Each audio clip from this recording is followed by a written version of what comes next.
भाई सियाग साहब, आर.डी. वर्मा जी, पूर्व पार्षद अनिल शर्मा जी, युवा जिला ब्लॉक अध्यक्ष हमारे प्रणव शर्मा, और सबका नाम लेना तो मुनासिब नहीं, जानता तो मैं सबको ही हूँ।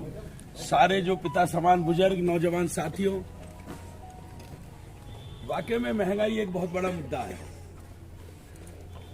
हमारे जो सीनियर लीडर हैं भूपेंद्र सिंह हुड्डा जी, माननीय दीपेंद्र हुड्डा जी और कांग्रेस अध्यक्ष उदयभान जी का आदेश हुआ, थोड़ी सी हमारी ऑल इंडिया कांग्रेस का एक निर्देश हुआ कि हम घर घर जाकर महंगाई चौपाल लगाएं। उसी महंगाई चौपाल के तहत हम लोग बैठे। सबसे पहले तो मैं ये बता देना चाहता हूं, आपको पता है सन 47 में देश आजाद हुआ। जब देश की बहुत बुरी हालत थी तो जवाहरलाल नेहरू प्रधानमंत्री बने। उन्होंने सबसे पहले जो काम करा वो ये करा कि हिंदुस्तान को जो है न्याय, चिकित्सा और शिक्षा की जरूरत है, शिक्षा, न्याय और चिकित्सा की जरूरत है। और जब तक देश के अंदर ये चीज उपलब्ध नहीं होंगी, हमारा देश तरक्की नहीं करेगा। उस दौरान भी जिन चीजों पर जीएसटी लगाई गई, टैक्स लगाया गया, आटा हो, चावल हो, दाल हो, दूध हो, दही हो, छाछ हो, मक्खन हो, बच्चों की कॉपी किताब हो, स्टेशनरी हो, कपड़ा हो, नमक हो, शुगर हो, जिन चीजों पर आज तक टैक्स भी नहीं लगा, इस भाजपा सरकार ने टैक्स तो लगा जीएसटी भी लगा दी। आज किसी भी परिवार का, जैसे बाबूजी कह रहे थे कि जाता हूं 3,000, फिर अगले महीने 4,000, हर परिवार की किचन का खर्चा दुगना हो गया। तेल 200 रुपए, आटा 40 रुपए, दूध 60 से 70 रुपए, दालें देखो 100 से 150 रुपए तक, इतना बुरा हाल। सिलेंडर 400 से 1,000 रुपए पार है। तो बहुत ज्यादा महंगाई है। लेकिन मजदूर की दिहाड़ी वहीं की वहीं है। महंगाई बढ़ी, क्या मजदूर की दिहाड़ी बढ़ी? जो कर्मचारी काम कर रहे हैं, क्या उनकी तनख्वाह बढ़ी? किसान की फसल का रेट बढ़ा? क्या व्यापारी की इनकम बढ़ी? कुछ नहीं। आज पूरे देश की आर्थिक पोजीशन खराब है। सन 47 में देश आजाद हुआ। हिंदुस्तान के अंदर पहला इस सरकार के अंदर हुआ कि सुप्रीम कोर्ट के 4 जज कोर्ट से निकलकर बाहर आ गए। हुआ नहीं हुआ आपके सामने? हिंदुस्तान के अंदर सन 47 के बाद पहला चांस हुआ कि रिजर्व बैंक के 2 गवर्नरों ने रिजाइन करा। विदेश नीति हमारी बिल्कुल जीरो। श्रीलंका हमें आंख दिखा रहा है, नेपाल हमें आंख दिखा रहा है, अफगानिस्तान हमें आंख दिखा रहा है, पाकिस्तान हमें आंख दिखा रहा है। विदेश नीति बिल्कुल जीरो। देश की आर्थिक पोजीशन पूरी तरीके से खराब। मध्यवर्ती परिवार डूबता जा रहा है। रोजगार के नाम पे कुछ नहीं है। कहा 15 लाख रुपए खाते में आएंगे, कुछ नहीं। महंगाई इतनी चरम सीमा पे है कि हर व्यक्ति को आज गुजारा करना बहुत भारी है, बहुत परेशानी का काम है। और कुछ बड़े उद्योगपतियों को खुश करने के लिए सारा कार्य किया जा रहा है। अब बात आई स्मार्ट सिटी की। एक बारिश आ जाओ, हुड्डा के सेक्टर जो हुड्डा ने, सरकार ने डेवलप करे हैं, जबकि शहर में पानी नहीं भरता। सियाग साहब, शहर में पानी भरता एक बूंद भी? शहर के अंदर पानी नहीं भरता एक बूंद भी। मैं आपको बता रहा हूं, मेरे ओल्ड में नहीं भरता, मैं ओल्ड में रहता हूं।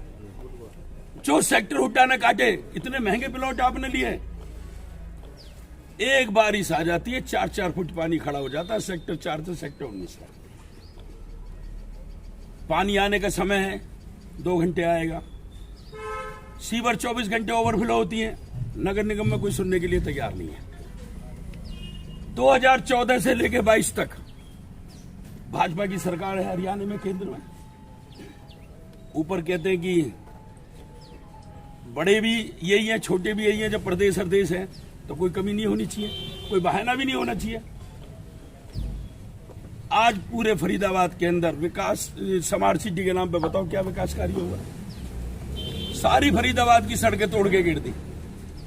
हेलो, एक आदमी को घूम के आने के लिए कई रास्तों से निकलना पड़ता है। हाँ बताइए। हरियाणा में कांग्रेस की सरकार थी, भूपेंद्र सिंह हुड्डा सीएम थे 2005 से 14। हमने सपने में भी नहीं सोचा था कि जो बच्चे हमारे, जो व्यापारी हमारे दिल्ली नौकरी के लिए, व्यापार के लिए जाते थे, 4-4 घंटे जाम में फंसते थे, वो बदरपुर फ्लाईओवर किसकी देन है?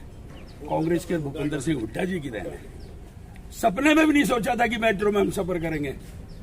फरीदाबाद को मेट्रो दी तो भूपेंद्र सिंह हुड्डा जी ने दी।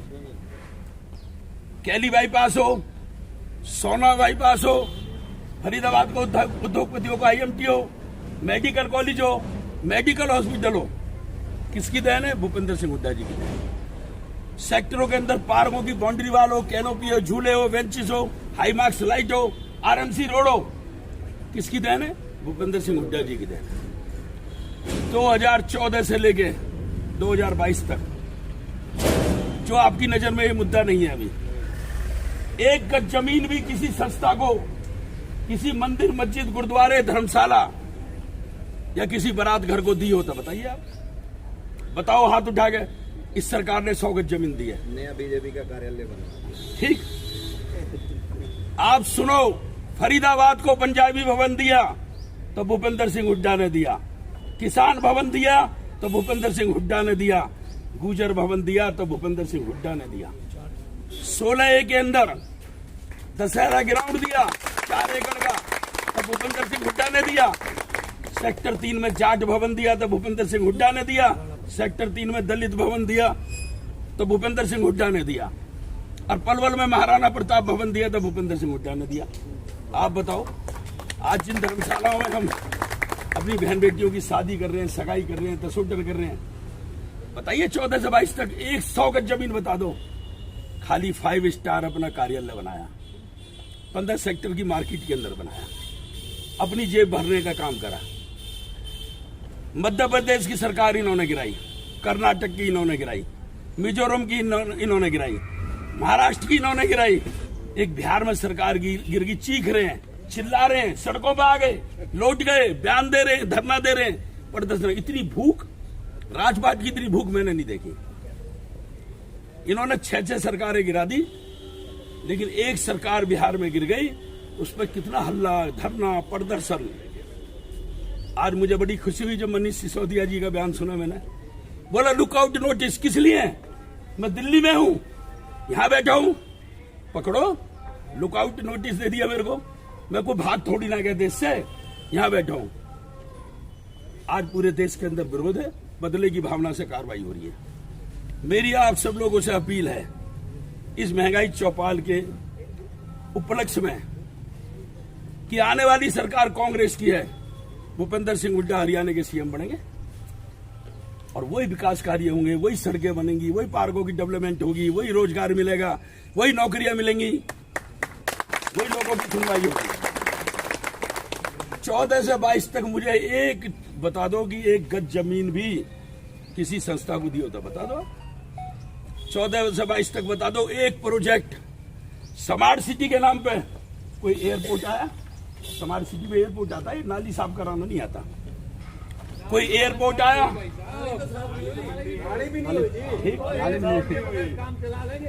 स्मार्ट सिटी के नाम पे मैं पूछना चाहता हूँ, स्मार्ट सिटी के नाम पे कोई एयरपोर्ट आया, कोई स्टेडियम आया, कोई मेडिकल कॉलेज आया, कोई मेडिकल हॉस्पिटल आया, कोई बाईपास निकला, कोई हाईवे निकला? क्या है? नाली साफ कराना ही स्मार्ट सिटी है। लोग सीवर के लिए रो रहे, चीख रहे, चिल्ला रहे, ये स्मार्ट सिटी है। कूड़ों के ढेर लग रहे हैं, ये स्मार्ट सिटी है। सारा शहर अंधेरे में डूब रहा है, ये स्मार्ट सिटी है। सारे शहर की सड़कें टूटी पड़ी है, ये स्मार्ट सिटी है। पूरे फरीदाबाद जिले के अंदर एक बारिश में 4-4 फुट पानी भर जाता है, क्या यही स्मार्ट सिटी है? तो मेरी आप सब लोगों से अपील है कि जातिवाद, क्षेत्रवाद, परिवारवाद, पार्टी से अलग हट के काम करो, विकास को देखो। हमें जातिवाद से भी हटना है, परिवारवाद से भी हटना है, क्षेत्रवाद से भी हटना है, पार्टी से भी हटना है, धर्म से भी हटना है। धर्म पहले, विकास पहले, रोजगार युवाओं के लिए। हमारे घर में पैसा होगा, रोजगार होगा, विकास होगा तो हम आगे बढ़ेंगे ना। तो अपना फैसला आने वाले समय में, जब पार्षद के चुनाव आए, जो एक हमारी छोटी बॉडी है, तो मेरी आपसे ये अपील है कि आने वाले नगर निगम के चुनावों में